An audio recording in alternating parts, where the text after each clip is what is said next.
थोड़ी ही देर पहले वित्त मंत्री निर्मला सीतारमन ने इकोनॉमिक सर्वे जो है वो पेश कर दिया है। थोड़ी देर में इसकी सारी डिटेल्स पर हम फोकस करेंगे और इस पर हमारे साथ कुछ बड़े विशेषज्ञ होंगे जिनसे हम समझने का प्रयास करेंगे कि किस प्रकार किस दिशा में ये जाता हुआ नजर आ रहा है। फिलहाल एफएम ने संसद में जो इकोनॉमिक सर्वे है उसको पेश कर दिया। अब एक एक करके आपके सामने डिटेल्स आते रहेंगे जो हम आपके सामने रखने वाले हैं।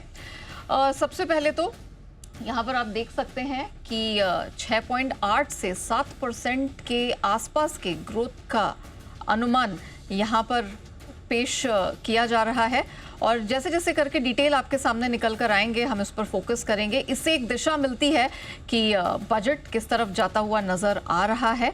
और आइए, हमारे साथ अतुल जोशी जी और अजय बग्गा सर दोनों शो में शामिल हो चुके हैं। करते हैं हमारे दोनों मेहमानों का स्वागत। बग्गा सर, स्वागत है आपका। थैंक यू समय निकालकर हमारे साथ जुड़ने के लिए। सर, अभी सारी डिटेल्स निकल कर आ रही हैं, लेकिन मैं आपसे जानना चाह रही थी क्या एक्सपेक्टेशन आपकी यहाँ पर बनती हुई दिखाई दे रही है। अभी तो कुछ और डेटा है जिस पर हम फोकस करेंगे, एक एक करके सामने आएंगे। अभी आपकी इनिशियल एक्सपेक्टेशन क्या निकल रही है? देखिए नेहा जी, यही है कि स्लो डाउन है बजट के मैथ्स के सामने। तो बजट 10.1% नॉमिनल जीडीपी की बात हो रही थी और 8 से 8.5% नॉमिनल जीडीपी आने की गुंजाइश है। तो वहां पे क्या कहते हैं, ओवरऑल देखें तो रियल जीडीपी में तो इजाफा है और हमारा जो अनुमान है कि 7% से ज्यादा जीडीपी इस साल FY 2026 का होना चाहिए। तो वो नंबर क्या लेके आते हैं? 27 का जो नंबर इन्होंने आंकड़ा दिया है 6.8 से 7.2 के बीच में, ये अच्छा है। बट इसमें इन्फ्लेशन कितना फैक्टर इन कर रहे हैं, नॉमिनल जीडीपी क्या है, फिस्कल ग्लाइड पाथ सरकार का वो क्या देख रहे हैं, और ओवरऑल जो विश्व भर में इश्यूज चल रहे हैं, स्पेशली भारत का अमेरिका के साथ जो प्यूनिटिव टैरिफ्स चलने के कारण जो इम्पैक्ट आ रहा है, एफपीआई आउटफ्लोज के कारण इम्पैक्ट आया है, रुपया जो वीक हुआ है, इस पे ये क्या कहते हैं और सरकार का क्या रवैया रहेगा। कोई बड़े रिफॉर्म्स की तरफ ये पेशकश करेंगे? अगेन, इकोनॉमिक सर्वे एनालिटिकल है। इकोनॉमिक सर्वे आप कह सकते हैं कि एक अगर सब कुछ अच्छा होता, ये हम कर पाते, यूटोपियन रहता है।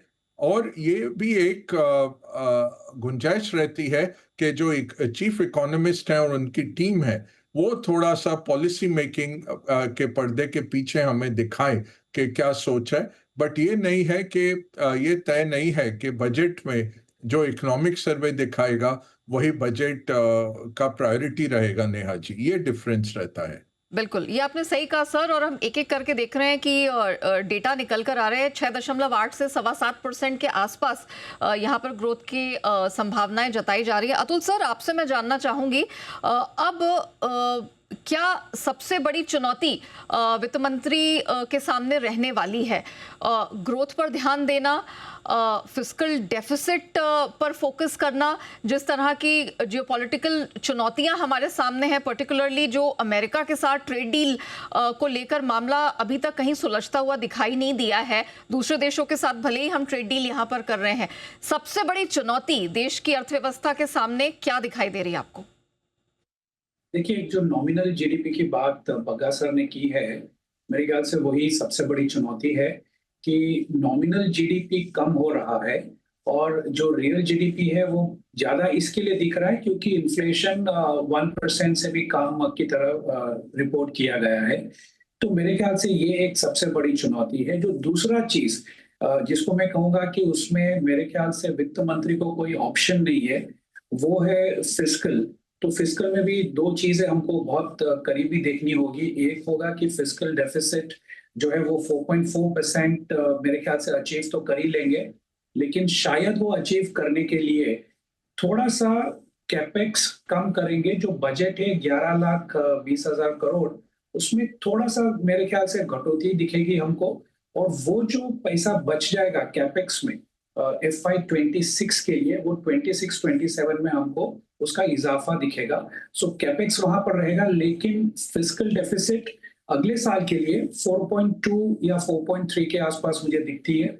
दूसरा पहलू जो मैंने कहा फिस्कल में देखा जाएगा वो है डेट टू जीडीपी। मेरे ख्याल से 55.3 या 55.5% ऑफ जीडीपी पे डेट टू जीडीपी शायद फिक्स करेंगे। और ये बहुत ही अहम चीज इसके लिए है कि हमारी जो नेट बोरोइंग है आज की तारीख में, वो सारी की सारी बाय एंड लार्ज इंटरेस्ट पे करने में जा रही है। तो हम नया कर्जा ले रहे हैं पुराना ब्याज चुकाने के लिए।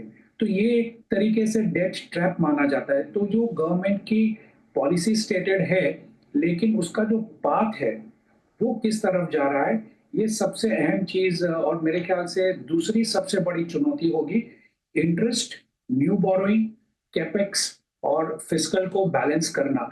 और मेरे ख्याल से बैलेंस बाय एंड लार्ज हो जाएगा, लेकिन जो लॉन्ग टर्म हमको देखना है वो है इंटरेस्ट और नेट बोरोइंग के बीच में गैप किस तरफ से बढ़ रहा है। या तो इंटरेस्ट बढ़ रहा है नेट बोरोइंग से, या नेट बोरोइंग इंटरेस्ट से ज्यादा है और हम जो बैलेंस है वो कैपेक्स के लिए खर्चा कर पा रहे हैं। आज की तारीख में वो नहीं हो रहा है।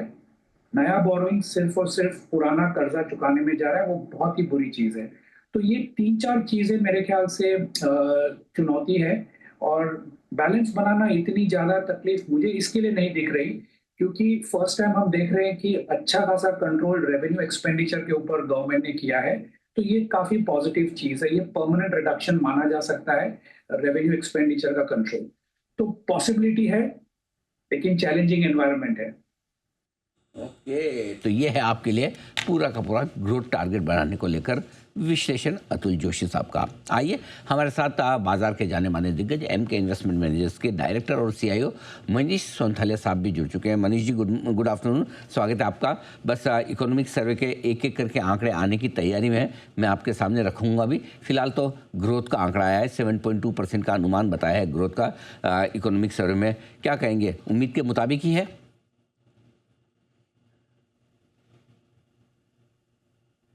सर शायद आप म्यूट हैं, कृपया अनम्यूट करें सर। 7.3% की अपेक्षा थी, वही नंबर्स आ रहे हैं। सो कोई नेगेटिव या पॉजिटिव सरप्राइज नहीं है इस नंबर में। I think it is in line with expectation. बिल्कुल उम्मीद के मुताबिक ही ये नंबर आते हुए दिखे हैं। मैं बता दूं आपको कि इकोनॉमिक सर्वे संसद में पेश कर दिया गया है और उसके बाद संसद की कार्रवाई अब स्थगित भी कर दी गई है। ये इकोनॉमिक सर्वे पेश करते अब आज संसद में अब और कामकाज नहीं होगा, कल नहीं होगा, परसों नहीं होगा, अब सीधे रविवार को संसद में बजट पेश किया जाएगा। 1 फरवरी रविवार को संसद में बजट पेश किया जाएगा। और आपको अब तक तो पता ही चल चुका होगा, नहीं है तो एक बार फिर से दोहरा दूं, 1 फरवरी रविवार को बजट पेश किया जाएगा और 1 फरवरी को ही हर रोज़ की तरह ही सुबह 9 बजे से बाजार 3:30 बजे तक खुले भी रहेंगे। 9 से 9:15 बजे जो प्री ओपनिंग सेशन होता है, 9:15 बजे से 3:30 बजे तक कंटिन्यूस ट्रेडिंग सेशन रहेगा भी। और जब तक कि और डिटेल्स इकोनॉमिक सर्वे की आपके सामने आए, जल्दी से बता दूं, बजट स्टॉक एक्सचेंज में आप मिल सकेंगे हमारे स्पेशल गेस्ट से, कुणाल सरावगी, राकेश बंसल, सुमित बगड़िया, संदीप जैन, विकास सेठी, सुदीप शाह साहब और साथ ही आशु मदान और सिद्धार्थ सेदानी दिन भर आपके लिए बेहतरीन कॉल्स लाने का करेंगे काम। इसके अलावा बजट हेडक्वार्टर्स में हमारे साथ होंगे जाने माने दिग्गज अनिल सिंघवी, अरुण गिरी, अजय बग्गा साहब जुड़ेंगे कार्यक्रम में। अमीशा वोरा, फिरोज अजीज और विजय मंत्री भी होंगे हमारे साथ। इसके अलावा बजट के बड़े पैनल में आप मुलाकात कर पाएंगे 4 से 5 बजे के बीच में। बाजार के 4 बड़े दिग्गज से नीलेश शाह, मधु कैला, सुनील सिंघानिया और मनीष गुनवानी होंगे आपके साथ। दिन भर बजट के बड़े दिग्गजों से आपकी होगी मुलाकात। नवनीत मनोत, सौरभ मुखर्जी, के मिस्त्री, रामदेव अग्रवाल हमारे साथ जुड़ेंगे ही। साथ ही विजय केडिया, गुरमीत चड्ढा, राधिका गुप्ता और आशीष सोमैया साहब से भी हम करेंगे मुलाकात। इस बजट पर जानेंगे उनका पूरा विश्लेषण। आशीष चौहान साहब, सुंदरामन राममूर्ति, बीएससी के एमडी आनंद राठी साहब भी होंगे हमारे साथ इस बजट पर।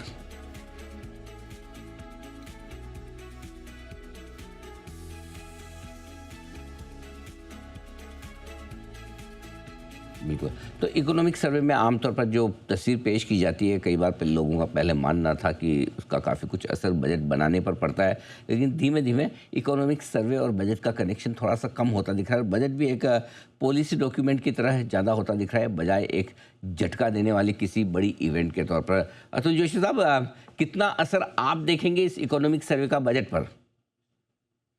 देखिए, ये इंडिकेशन दे सकता है कि किस किस डायरेक्शन में इकोनॉमी जा रही है, और मेरे ख्याल से ये कह सकते हैं कि हेडरूम या एल्बो रूम कितना है, जो ब्रॉड पैरामीटर्स बजट में डिस्कस किए जाते हैं उसमें कितना हेडरूम है और किस डायरेक्शन में अंडरलाइंग इकोनॉमी जाएगी। तो जैसे कि अगर हम देखें कि ये साल में अगर कॉर्पोरेट टैक्सेशन की बात करें, तो उसमें जो ग्रोथ आनी चाहिए वो दिख नहीं रही है।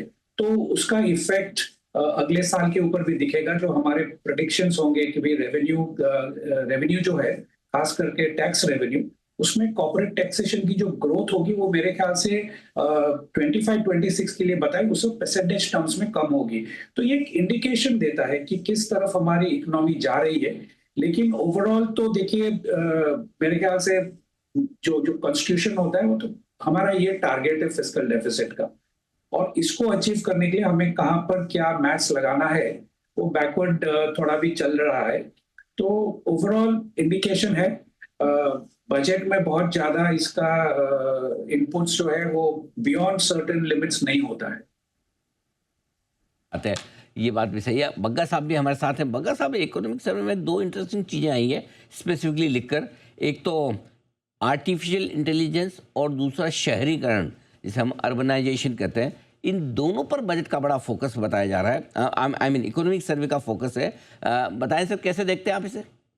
नहीं, बहुत अच्छा अनिल जी। देखिए, हमारी क्या मुश्किल है कि 60% से ज्यादा लोग निर्भर हैं एग्रीकल्चर जीडीपी पे, जो 15% कंट्रीब्यूशन है।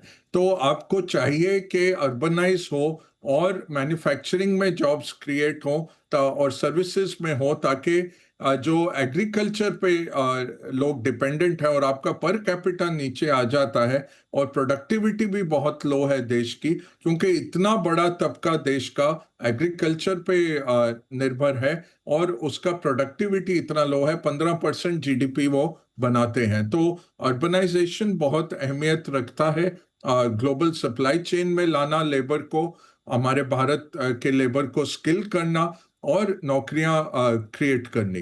दूसरा रहा आर्टिफिशियल इंटेलिजेंस, उसका बहुत बड़ा इम्पैक्ट आते दिख रहा है अनिल जी।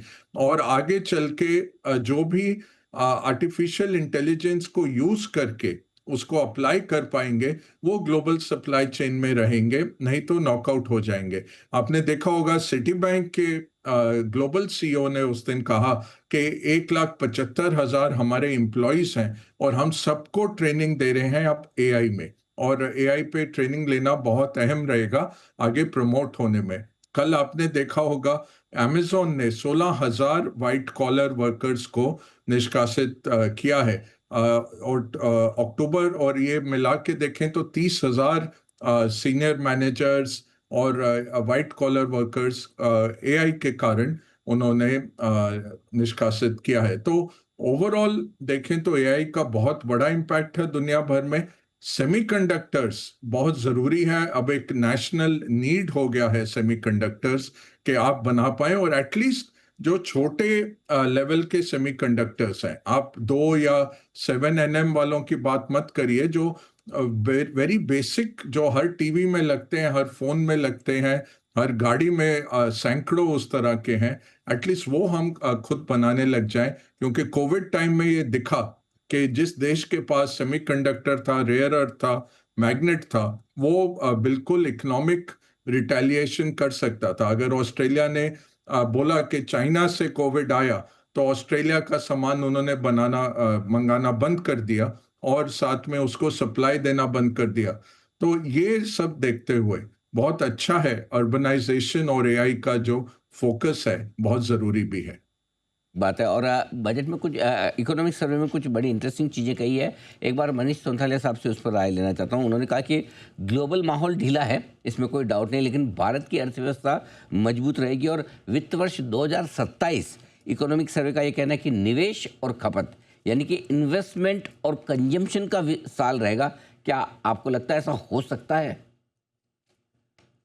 देखिए, इकोनॉमिक ग्रोथ जो है FY27 में 6.5 या 6.6% के आसपास होनी चाहिए, और ये अच्छी ग्रोथ है करंट कॉन्टेक्स्ट में, क्योंकि जो जियोपॉलिटिकल इश्यूज हैं, जो डेवलप मार्केट्स की प्रॉब्लम्स हैं, उसको देखते हुए 6.5% की ग्रोथ बहुत अच्छी है। सो ऑब्वियसली कंजम्पशन का फोकस गवर्नमेंट के पास बहुत पहले ही आ चुका है, मतलब 1-1.5 साल से गवर्नमेंट कंजम्पशन को बूस्ट करने की पूरी कोशिश कर रहा है। सो अगर इकोनॉमिक सर्वे में बेसिकली कंजम्पशन को हाईलाइट किया जा रहा है, तो बेसिकली ये हाईलाइट करता है कि इन्वेस्टमेंट्स अपनी जगह है, जो 11 लाख करोड़ की नंबर है उसमें थोड़ा इजाफा होगा FY27 में, क्योंकि FY26 में नंबर्स थोड़े कट होंगे, रेवेन्यू कलेक्शन वीक है। But at the same time जो heavy lifting of economic growth है FY27 में, वो मेरे हिसाब से गवर्नमेंट का फोकस कंजम्पशन की तरफ है, एंड वही इकोनॉमिक सर्वे बेसिकली रिएटरेट कर रहा है। और ग्लोबल माहौल की जो अनसर्टेनिटी है, ऑब्वियसली वो इम्पोर्टेंट इसलिए है इन इंडियाज कॉन्टेक्स्ट, क्योंकि इंडिया 70-75% डोमेस्टिक इकोनॉमी, और हमारा जो exports as a percentage of GDP काफी कम है with respect to other countries. So resilience जो इकोनॉमिक ग्रोथ सर्वे में बताया जा रहा है, वो यही पॉइंट को हाईलाइट कर रहा है कि ग्लोबल माहौल बहुत वीक है, जियोपॉलिटिकली जो अनसर्टेनिटीज है उसके कॉन्टेक्स्ट में इंडिया के जो फैक्टर्स है वो रेजिलियंस को हाईलाइट कर रहे हैं, और गवर्नमेंट का फोकस बेसिकली इन्वेस्टमेंट्स के साथ साथ कंजम्पशन पर भी आ रहा है। बिल्कुल ये बात है, इकोनॉमी की मजबूती को दिखाते हुए ये सारे के सारे पूरे इंडिकेशन। अतुल जोशी साहब, एक और इंटरेस्टिंग चीज़ जो अर्थव्यवस्था को लेकर कही है इकोनॉमिक सर्वे का, उनका ये मानना है कि घरेलू अर्थव्यवस्था मजबूत रहेगी, महंगाई को लेकर इकोनॉमिक सर्वे में किसी तरह की कोई चिंता है नहीं। वो कह रहे हैं कि हमारा जो लक्ष्य है उसी के अंदर अंदर महंगाई रहेगी। और दो चीज़ों से बड़ी बुलिश नज़र आ रही है इकोनॉमिक सर्वे, एक तो ये कि जीएसटी की दरों में जो कटौती हुई है उससे डिमांड बनी रहेगी, दूसरा है कि जो कुछ भी रिफॉर्म्स हुए हैं, स्ट्रक्चरल रिफॉर्म्स, उससे जीडीपी ग्रोथ भी मजबूत रहेगी। क्या वाकई में इतना आसान है ग्लोबल चुनौतियों को देखते हुए, या फिर ये वास्तविक तस्वीर है इकोनॉमिक सर्वे? नहीं, देखिए, जो जीएसटी कट था वो कंज्यूम हो चुका है, ठीक है। उसकी जो इफेक्ट थी वो आनी थी, वो आ गई, और मेरे ख्याल से वो चैप्टर क्लोज हो चुका है। कंजम्पशन की अगर बात करें तो ये बात तो सही है कि एज अ कंट्री हमारे जो लोग हैं उनकी मानसिकता, खास करके जो यूथ है उसकी मानसिकता हो गई है आज कंज्यूम करो कल सेव करेंगे, थोड़ी अमेरिकन टाइप की हो चुकी है। तो आप देखिए, क्रेडिट कार्ड का एक्सपेंस देखिए, उसमें आप ग्रोथ देखिए, आप देखिए कि जो बैंकों की ग्रोथ है, क्रेडिट ग्रोथ, उसमें सबसे ज्यादा परसेंटेज पर्सोनेल का है। और जो सर्विसेज सेक्टर करके जो आरबीआई दिखाती है सेक्टरल क्रेडिट रिपोर्ट में कि हमारी जो सर्विसेज सेक्टर में क्रेडिट बढ़ी है, बैंकों का लोन बढ़ा है, लेकिन सर्विसेज सेक्टर में एनबीएफसीज भी आ जाती है। तो बैंक्स जब एनबीएफसीज को पैसा देती है, एनबीएफसी आगे चल के फिर से पर्सनल लोन दे देती है। तो ओवरऑल हमारा जो पर्सनल लोन का कंजम्पशन ड्रिवन है, उसी पे मेरे ख्याल से बाय एंड लार्ज चल रही है। इन्वेस्टमेंट्स की बात करें तो वो थोड़ा सा इतना गवर्नमेंट ड्रिवन ही है मेरे ख्याल से। जहां जहां गवर्नमेंट खर्चा करती है उसी सेक्टर्स में हमें बाय एंड लार्ज इन्वेस्टमेंट दिखता है। सीपीआई के जो नंबर से मैं पूरी तरह से आई थिंक सहमत हो सकता हूँ, क्योंकि हमारा जो एग्रीकल्चरल आउटपुट हो रहा है और जो कवरेज हमको दिख रहा है आज की तारीख में, वो काफी कंफर्टेबल है कि अराउंड 4% या 4 के नीचे भी 3 से 5% की रेंज में मोस्ट ऑफ द साल 26-27 में मेरे ख्याल से सीपीआई रहना चाहिए। तो सीपीआई की तरफ से मुझे कोई ज्यादा चिंता नहीं है, वो बाय एंड लार्ज 3 से 5% के बीच में। लेकिन अगर 3 से 5% के बीच में या 3 से 4% के बीच में सीपीआई रहता है, तो हमारी जो नॉमिनल जीडीपी है वो 9.5 से 10% के बीच में रहनी चाहिए। अगर हमको 6.5% का ग्रोथ दिखाना हो तो वहां पे मुझे कंसर्न है। वो शायद थोड़ा ओवरस्टेटेड लग रहा है आज की तारीख में। अगर सीपीआई 3 से 4 के बीच में भी रहा, हमें 10% मिनिमम नॉमिनल दिखाना है, और वो दिख नहीं रहा है। गवर्नमेंट चाहे कितना भी खर्चा कर ले कैपेक्स के ऊपर, काफी सारी इंटरनल इश्यूज हैं, और बाय एंड लार्ज यही देखा जाता है कि जो सेक्टर, जो कैपेक्स गवर्नमेंट करती है, उसी सेक्टर में सबसे ज्यादा ग्रोथ दिख रही है। और मैं आपको 2002 से बता सकता हूँ कि पहले हमने रोड से स्टार्ट किया, फिर पावर से स्टार्ट किया, फिर पोर्ट्स, एयरपोर्ट्स, उसके बाद में रेलवेज आ गई, जीसीसीज आ गई, आज की तारीख में शिप बिल्डिंग। तो ये सारी अगर हम ग्रोथ देखें तो ये शूट एंड स्कोप वाला हमारा मैन्युफैक्चरिंग सेक्टर, खास करके प्राइवेट सेक्टर का अप्रोच रहा है। इसमें ज्यादा करके वो जीडीपी को सपोर्ट करने वाला प्राइवेट कैपिटल एक्सपेंडिचर वो सामने नहीं आ रहा है।